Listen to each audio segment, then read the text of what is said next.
Le langage corporel, c'est un tout, c'est tout le comportement de quelqu'un, sa gestuelle dans le temps, évidemment son extraversion, son introversion, son tempérament, mais aussi la manière dont émotionnellement il a adopté ce qu'on appelle un faux self, qui lui permet de se comporter émotionnellement par rapport à son vécu. Et puis évidemment, il y a quelque chose d'extrêmement important, c'est la manière dont quelqu'un, au fil des années, change, se marque et montre ce qu'on appelle son vieillissement historique. Et ça fait que la gestuelle, c'est ce tout qui, au fil du temps, progressivement, se transforme en la signature corporelle de quelqu'un, à l'identique d'une signature. Oui, à tel point que j'ai travaillé sur des sosies. Un sosie peut imiter des mimiques ou des discours, la démarche ou alors la manière dont l'individu a ses rituels horaires, de se lever tôt le matin, de commencer par se racler la gorge, par ceci. Non, on peut faire une imitation de 5 minutes. On ne peut pas en faire à long terme. Il y a des gens, on va les reconnaître dans un aéroport ou n'importe où, tiens, c'est lui. On le remarque tout de suite.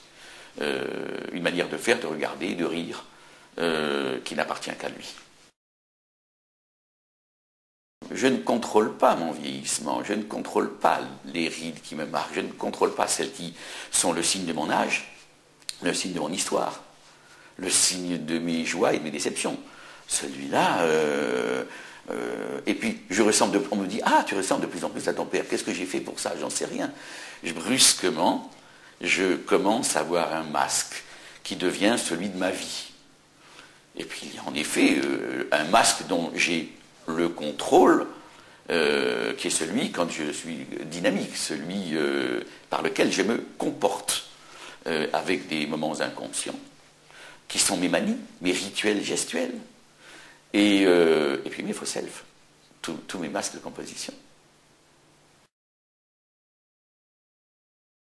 C'est-à-dire qu'un individu, petit à petit, pour plaire à son milieu, adopte des comportements gestuels qui ne lui appartiennent pas nécessairement au départ, mais qui vont devenir sa manière de répondre au groupe en s'écartant de lui-même.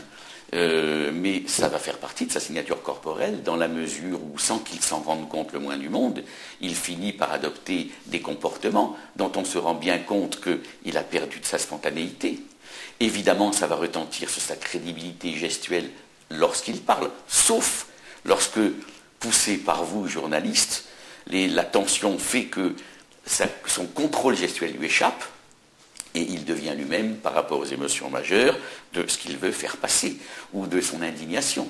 Mais en tout cas, si on ramène le langage corporel uniquement à la gestuelle, on va être là-dessus. Mais son tempérament ne peut pas mentir. Ses rides ne peuvent pas mentir.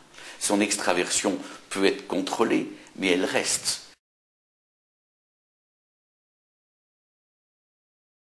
Oui, elles peuvent être transposées sur un plateau télé si on est dans l'instant, mais elles peuvent être transposées dans l'étude de quelqu'un en quelques années. On peut étudier comment Sarkozy s'est complètement transformé si on prend les vidéos d'il y a 10 ans et maintenant. De même pour Obama, de même pour tous ces hommes politiques dont on voit, ou tous ces hommes publics, comment on dit, qu'est-ce qu'ils ont changé, qu'est-ce qui leur est arrivé, de bien ou de mal, de bon ou de difficile. Mais ce parcours corporel, cette évolution corporelle, c'est un livre ouvert de comment est-ce qu'il a vécu tout ce qui lui est arrivé. Il y en a, c'est un épanouissement formidable, il y en a, c'est un renfermement sur soi-même qui en dit très long.